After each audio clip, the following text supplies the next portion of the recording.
Bonsoir à tous et bienvenue sur C8 pour un nouveau voyage au bout de la nuit, une nouvelle soirée littéraire. Alors ce soir, je vais continuer la lecture de L'Abîme de Charles Dickens et Wilkie Collins. Walter Wilding, riche négociant en vin, mène une vie heureuse auprès de sa mère, à qui il doit sa fortune et son héritage, sa réussite sociale. À la mort de celle-ci, la découverte d'un terrible secret va bouleverser son existence.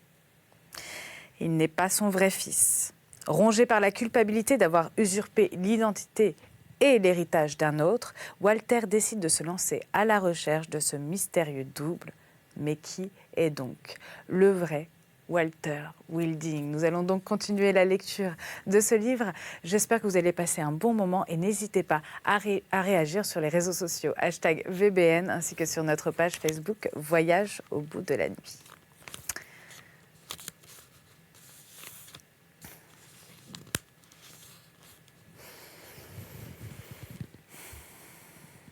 Alors, attendez. Tac, tac, tac.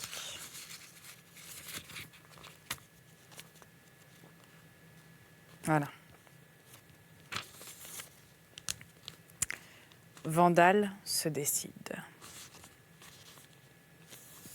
Alors, Vandal, pour la petite histoire, Vandal demande la main d'une jeune fille et Obenreizer, donc monsieur Obenreizer, le tuteur de cette jeune fille, lui demande en échange de gagner le double de ce qu'il gagne à l'heure actuelle. Donc une meilleure rente pour pouvoir payer une magnifique vie à cette jeune fille en Angleterre, à Londres. Vandal se décide. Lorsque Vandal entra dans son bureau le lendemain matin, il était dans des dispositions toutes nouvelles. Le jeune homme ne trouvait plus insipide la routine commerciale du carrefour des Éclopés. Marguerite, désormais, était intéressée dans la maison. Tout le mouvement qui avait produit la mort de Wilding, son associé ayant alors dû procéder à une estimation exacte de la valeur de l'association. La balance des registres, le compte des dettes, l'inventaire de l'année, tout cela se transformait à présent, aux yeux de Vandal, en une sorte de machine. Une roulette indiquant les chances favorables ou défavorables à son mariage. Après avoir examiné les résultats que lui présentait son teneur de livres et vérifié les additions et les soustractions faites par ses commis, Vandal tourna son attention vers le département du prochain inventaire. Et il envoya aux caves un messager qui demandait un rapport. Joey Lidle apparut bientôt. Il passa la tête par la porte entrebâillée du cabinet. Cet empressement donnait à penser que cette matinée avait dû voir quelque événement extraordinaire. Il y avait un commencement de vivacité dans les mouvements du garçon de cave, et quelque chose même qui ressemblait à de la gaieté se lisait sur son visage. « Qu'y a-t-il » demanda Vandal surpris. « Quelques mauvaises nouvelles ?» « Je désirais vous faire observer, mon jeune monsieur Vandal, que je ne me suis jamais érigé en prophète. » « Qui prétend cela ?» fit Vandal. « Aucun prophète, si j'ai bien compris. Ce que j'ai entendu dire de cette profession n'a jamais vécu sous terre, » continua Joey. « Aucun prophète n'a jamais pris le vin du matin au soir par les ports pendant 20 ans. Lorsque j'ai dit à monsieur Wilding, mon pauvre jeune défunt maître, qu'en changeant de nom, le nom de la maison, il en avait changé la chance, me suis-je alors posé en prophète? Non. Et pourtant, tout ce que j'ai dit est-il arrivé? Oui. Du temps de Peebleston, neveu, monsieur Vandal, on ne sut jamais ce que c'était qu'une erreur commise dans une lettre de consignation. Eh bien maintenant, en voici une. Je vous prie seulement de remarquer qu'elle est antérieure à la venue de mademoiselle Marguerite dans cette maison. Donc, il n'en faut point conclure que j'ai eu tort d'annoncer que les chansons de la jolie demoiselle devaient nous ramener la chance. Lisez ceci, monsieur. Lisez, reprit-il, en indiquant du doigt un passage du rapport. C'est une chose étrangère à mon tempérament que de décrier la maison que je sers. Mais en vérité, monsieur Georges, Un devoir impérieux me commande de vous éclairer en ce moment. Lisez. Vandal lut ce qui suit. Note concernant le champagne suisse. Une irrégularité a été découverte dans la dernière consignation reçue de la maison d'Effrenier. Et si Vandal s'arrêta et consulta son mémorandum. Cette affaire date du temps de Wilding, dit-il. La récolte avait été bonne et il l'avait prise tout entière. Le champagne suisse a été une bonne opération. N'est-ce pas, Joé? Je ne dis pas qu'elle ait été mauvaise. Le vin aurait pu devenir malade dans les celliers de nos clients. Il aurait pu se gâter entre leurs mains. Mais je ne dis pas que, dans les nôtres, l'affaire ait été mauvaise. Lisez, monsieur. Vandal reprit sa lecture. Nous trouvons que le nombre des caisses est conforme à la mention qui est faite sur nos livres. Mais 6 de ces caisses, qui présentent d'ailleurs une légère différence dans la marque, ont été ouvertes et contiennent du vin rouge au lieu de champagne. Nous supposons que la similitude des marques, malgré les légères différences dont il est question plus haut, auront causé l'erreur commise à Neufchâtel. Cette erreur ne s'étend pas à plus de 6 caisses. Est-ce tout? Demanda Vandal en jetant la note loin de lui. Les yeux de Joé Ladle suivirent tristement le papier qui roulait sur le parquet. « Je suis bien aise de vous voir prendre cela si peu à cœur, monsieur, dit-il. Quoi qu'il arrive, ce sera toujours un soulagement pour vous de penser que vous n'en avez pas été attristé. Souvent, une erreur mène à une autre. Un homme laisse tomber par mégarde un petit morceau d'écorce d'orange sur le pavé. Un autre homme marche dessus. Voilà de la besogne pour l'hôpital et un estropié pour la vie. Je suis aise de voir que vous preniez si légèrement ce que je viens de vous apprendre. Autant de Plebenson, écho. Nous n'eussions pas eu de trêve jusqu'à la découverte de la chose. Loin de moi la pensée de décrier la maison, jeune monsieur Vandal. Je vous souhaite de vous trouver toujours bien dans cette manière d'agir. Et je vous dis cela sans offense, monsieur, sans offense. En même temps, Joé ouvrit la porte, tout en jetant autour de lui un regard de mauvais augure, avant de franchir le seuil. « Hé !» fit-il. « Je suis mélancolique et stupide, c'est vrai. Mais je suis un vieux serviteur de Peebles, neveu. Et je désire que vous vous trouviez bien de ces 6 caisses de vin rouge qui vous ont été données pour d'autres vins. Je le désire. » Demeuré seul, Vandal se prit à rire. « Je ferais aussi bien d'écrire de suite, de peur de l'oublier. » Il écrivit en ces termes. « Cher monsieur, nous sommes en devoir de faire notre inventaire. Nous avons remarqué une erreur dans la dernière consignation de champagne expédiée par votre maison. À la nôtre, 6 de nos caisses contenaient du vin rouge que nous vous renvoyons. La chose peut aisément se réparer par l'envoi que vous nous ferez de 6 caisses de champagne, que vous nous renverrez, si vous le pouvez.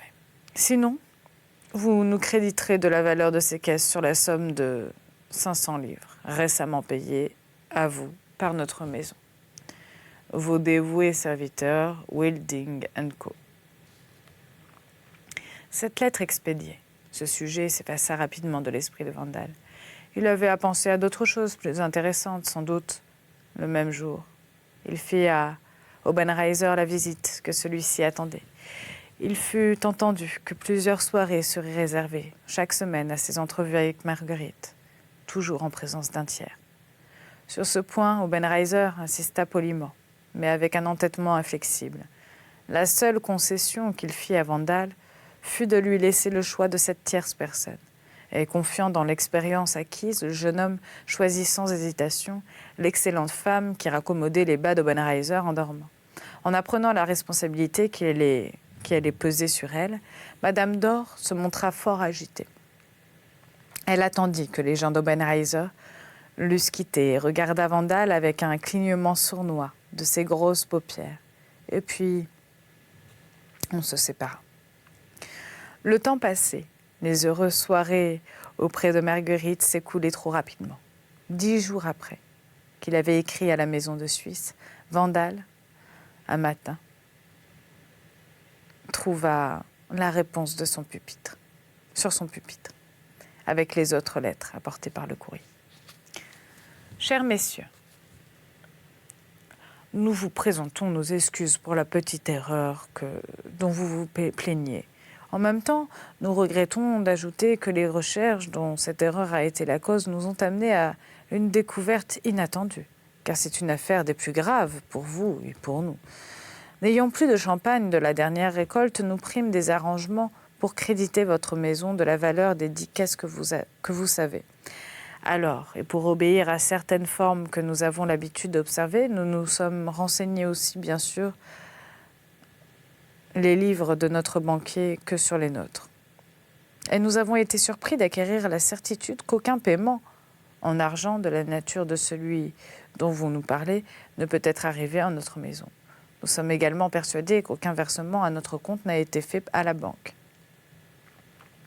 Il n'est pas nécessaire au point où en sont les choses de vous fatiguer par des détails inutiles. Cet argent aura sans doute été volé dans le trajet qu'il a dû parcourir pour arriver à vos mains, dans les nôtres, de vos mains dans les nôtres. Certaines particularités relatives à la façon dont la fraude a été commise nous amènent à penser que le voleur peut avoir espéré se mettre en mesure de payer à nos banquiers la somme soustraite avant qu'on ne découvrit la soustraction en relevant les comptes de fin d'année. Ce relevé ne doit être fait que dans 3 mois. Sans la circonstance actuelle, nous eussions pu ignorer jusqu'au bout le vol dont vous êtes les victimes. Nous vous faisons part de ce dernier détail qui vous démontrera que nous n'avons pas affaire à un voleur ordinaire et nous espérons que vous voudrez bien nous aider dans les recherches que nous allons commencer. En examinant tout d'abord le reçu qui doit vous être arrivé, comme émanant de notre maison, et qui ne peut être qu'un faux. Ayez la bonté de vous assurer en premier lieu si la facture est entièrement manuscrite ou s'il est imprimé et numéroté. Dans ce dernier cas, on n'aurait eu à inscrire que le montant de la somme. Ce détail futile en apparence est, croyez-le, très important. Nous attendons votre réponse avec la plus grande impatience et demeurons, avec estime et considération, vos serviteurs. Defrenier ainsi. Vandal posa la lettre sur le bureau et attendit quelques instants pour donner à son esprit le temps de se remettre du coup qui venait de le frapper. Au moment où il était pour lui d'une si précieuse importance de voir augmenter le produit de sa maison, il perdait 500 livres. Ce fut à Marguerite qu'il pensa, tout en prenant une clé qui ouvrait une chambre de fer pratiquée dans la muraille où les livres et les papiers de l'association étaient conservés. Il était encore là, cherchant ce reçu maudit lorsqu'il tressaillit au son d'une voix qui lui parlait. « Je vous demande pardon. J'ai peur de vous avoir dérangé. » C'est la voix d'Obenreiser. « Je suis passé chez vous, reprit le Suisse, pour savoir si je ne peux vous être utile à quelque chose. Des affaires personnelles m'obligent à me rendre pour quelques jours à Manchester et à Liverpool. Voulez-vous qu'en même temps, je m'y occupe des vôtres? Je suis entièrement à votre disposition et je puis être le voyageur de la maison Willden & Co. »« Excusez-moi pour quelques minutes, dit Vandal. Nous causerons tout à l'heure. » En disant cela, il continuait à fouiller les papiers et à examiner les registres. « Vous êtes arrivé à propos, dit-il. Les offres de l'amitié me sont plus précieuses en ce moment que jamais, car j'ai reçu ce matin de mauvaises nouvelles de Neufchâtel. » « De mauvaises nouvelles ?» s'écria Obenreiser. « De Defrenier ainsi. »« De Defrenier ?»« Oui, une somme d'argent que nous leur avons envoyée a été volée. Je suis menacé d'une perte de 500 livres. »« Qu'est-ce que cela ?» dit Obenreiser. Mais en rentrant dans le bureau, Vandal aperçut son buvard qui venait de tomber par terre et Obenreiser à genoux, qui en ramassait le contenu. « Combien je suis maladroit !» s'écria le Suisse. « Cette nouvelle que vous m'avez annoncée m'a tellement surpris qu'en reculant, Il s'intéressait si vivement à la réunion des différents papiers tombés du buvard qu'il n'acheva point sa phrase. « Ne prenez pas tant de peine, dit Vandal. Un commis fera cette besogne. »« Mauvaise nouvelle, répéta Obenreizer, qui continuait à ramasser les enveloppes et les lettres. Mauvaise nouvelle. Si vous lisiez la missive que je viens de recevoir, continua Vandal, vous verriez que j'ai bien raison de m'alarmer.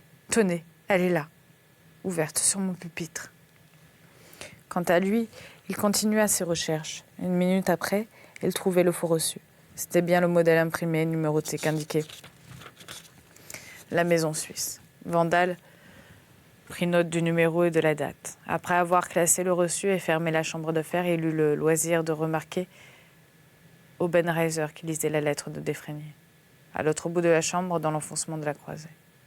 « Venez donc auprès du feu, vous grelottez de froid là-bas. Je vais sonner pour qu'on apporte du charbon. » Obenreizer revint lentement au pupitre. « Marguerite sera aussi désolée de cette nouvelle que moi, dit-il d'un ton amical. Qu'avez-vous l'intention de faire ? Je suis à la discrétion de Defrenier et ainsi, répondit Vandal. Dans l'ignorance absolue des circonstances qui ont accompagné le vol, je ne puis que faire ce qu'il me recommande. Le reçu que je tenais à l'instant est numéroté et imprimé. Ils paraissent attachés à ce détail d'une importance principale. Pourquoi ? Vous qui avez dû acquérir une certaine connaissance de leurs affaires, tandis que vous étiez dans leur maison, pouvez-vous me le dire ? Obenreizer réfléchit. Si j'examinais le reçu, dit-il. Bon, s'écria Vandal, frappé par le changement qui venait de s'opérer sur sa physionomie. Vous sentez-vous incommodé ? Encore une fois, approchez-vous donc du feu. Vous avez l'air d'être transi. Oh, j'espère que vous n'allez pas tomber malade. Je ne sais, dit Obenreizer. Peut-être ai-je pris froid à votre climat anglais et aurait bien fait d'épargner l'un de ses admirateurs. Mais faites-moi voir le reçu. Tandis que Vandal rouvrait la chambre de fer, Obenreizer prit une chaise et s'assit. Il étendit ses deux mains au-dessus de la flamme. « Ce reçu !» s'écria-t-il encore avec une vivacité extraordinaire lorsque Vandal réapparut, tenant un papier à la main. Le portier, au même instant, entrait avec une provision de charbon de terre. Son maître lui recommanda de faire un bon feu. Il fit quelques pas en avant, et tandis qu'il enlevait le seau plein de charbon, il se prit un pied dans un pli du tapis. Il trébucha. Tout le contenu du seau tomba dans la grille. La flamme en fut étouffée, tout net, et un énorme flot de fumée jaunâtre remplit la chambre. « Imbécile !» murmura Obenreizer en lançant sur le malheureux portier un regard dont, après tant d'années, celui-ci se souvient encore. « Voulez-vous venir dans le bureau des commis ?» demanda Vandal. « Il y a un poêle. »« Ce n'est pas la peine. » Et il tendait la main, et sa main tremblait. Vandal lui donna le reçu. L'intérêt qu'Obenreizer paraissait prendre à cette affaire sembla s'éteindre aussi subitement que le feu même. Dès qu'il fut le maître de ce papier, il ne fit qu'y jeter un coup d'œil. « Non, dit-il, je n'y comprends rien. Désolé de ne pouvoir vous éclairer. J'écrirai donc à Neufchâtel par le courrier de ce soir, dit Vandal, en mettant le reçu de côté pour la seconde fois. Il nous faut attendre et voir ce qui arrivera. Par le courrier de ce soir, répéta Obenreizer. Voyons, vous aurez la réponse dans 8 ou 9 jours. Je serai de retour auparavant. Si je puis vous être utile comme voyageur de commerce, vous me le ferez savoir. En ce cas, vous m'enverriez des instructions écrites. Mes meilleurs remerciements. Je suis très curieux de connaître la réponse de Defrenier. Qui sait? Ce n'est peut-être qu'une erreur. Courage, mon cher ami. Courage. Il n'avait point du tout l'air pressé quand il était arrivé dans la maison. Et maintenant, il saisissait son chapeau en toute hâte. Il prit congé de l'air d'un homme qui n'a pas un instant à perdre. Vandal se mit à marcher en réfléchissant dans les chambres. Sa première impression sur Obenreizer s'était bien modifiée durant ce nouvel entretien. Et il se demandait s'il n'avait point commis la faute de le juger trop sévèrement et trop vite.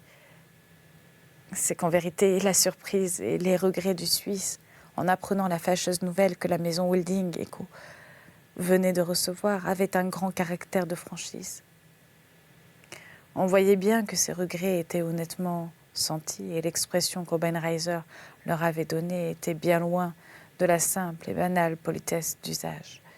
Ayant lui-même à lutter contre des soucis personnels, souffrant peut-être des premières atteintes d'un mal grave, il n'en avait pas moins eu, dans cette circonstance, l'air et le ton d'un homme qui déplore du fond du cœur ce qui arrive de mal à son ami. Jusque-là, Vandal avait en vain essayé souvent de recevoir une opinion plus favorable du tuteur de Marguerite, et cela pour l'amour de Marguerite même. Mais après les témoignages d'intérêt qu'Obenreiser venait de lui donner, il n'hésitait plus à penser qu'il avait été injuste envers lui. Tous les généreux instincts de la nature lui disaient qu'il s'était arrêté trop vite à de certains indices fâcheux. Qui sait, se disait-il, je peux très bien avoir mal lu sur la physionomie de cet homme. Le temps s'écoula de nouveau. Les heureuses soirées passées avec Marguerite s'enfuyaient plus promptes. Le 10e jour était encore une fois arrivé, depuis l'envoi de la seconde lettre de Vandal à Neufchâtel. La réponse vint. Cher monsieur, notre principal associé, monsieur Defrenier, a été forcé de se rendre à Milan pour des affaires très urgentes. En son absence et avec son entière participation et son aveu, je vous écris de nouveau relativement à ces 500 livres disparus. Votre déclaration que le faux reçu a été fait sur un modèle imprimé et numéroté nous a causé une surprise et un chagrin inexprimables. À l'époque où cette fraude a été commise, il n'existait que 3 clés ouvrant le coffre-fort, où nos modèles sont renfermés. Mon associé avait une de ces clés, j'en avais une autre. La 3e était aux mains d'une personne qui occupait alors chez nous un poste de confiance. Nous aurions plutôt songé à nous accuser nous-mêmes qu'à élever aucun soupçon contre cette personne. Et cependant, je ne puis aller jusqu'à vous dire pour le moment qui est cette personne. Je ne vous le dirai point tant que je verrai l'ombre d'une chance pour elle de se tirer avec honneur de l'enquête que nous allons commencer. Pardonnez-moi cette réserve, car le motif en est louable. Le genre d'investigation que nous allons poursuivre est fort simple. Nous ferons comparer notre reçu par des experts avec quelques spécimens d'écriture que nous avons en notre possession. Je ne puis vous adresser ces spécimens pour certaines raisons que vous approuverez certainement lorsqu'elles vous seront connues. Je vous prie donc de m'envoyer le reçu à Neufchâtel et je fais suivre cette prière de quelques mots indispensables pour vous mettre sur vos gardes. Si la personne sur laquelle nous faisons à regret planer nos soupçons est réellement celle qui a commis le faux, nous avons quelques motifs de crainte que certaines circonstances ne lui aient déjà donné l'éveil. La seule preuve contre cette personne est le reçu qui est dans votre main. Elle remuera ciel et terre pour l'obtenir de vous et le détruire. Je vous prie donc instamment de ne pas confier cette pièce à la poste. Envoyez-la moi, sans perdre de temps, par un messager particulier et ne choisissez ce messager que parmi les gens qui sont depuis longtemps à votre service. Il faut aussi que ce soit un homme accoutumé au voyage, parlant bien le français, un homme courageux et un honnête homme. Vous devez le connaître assez bien pour ne pas craindre qu'il se laisse aller en route à aucun étranger cherchant à lier connaissance avec lui.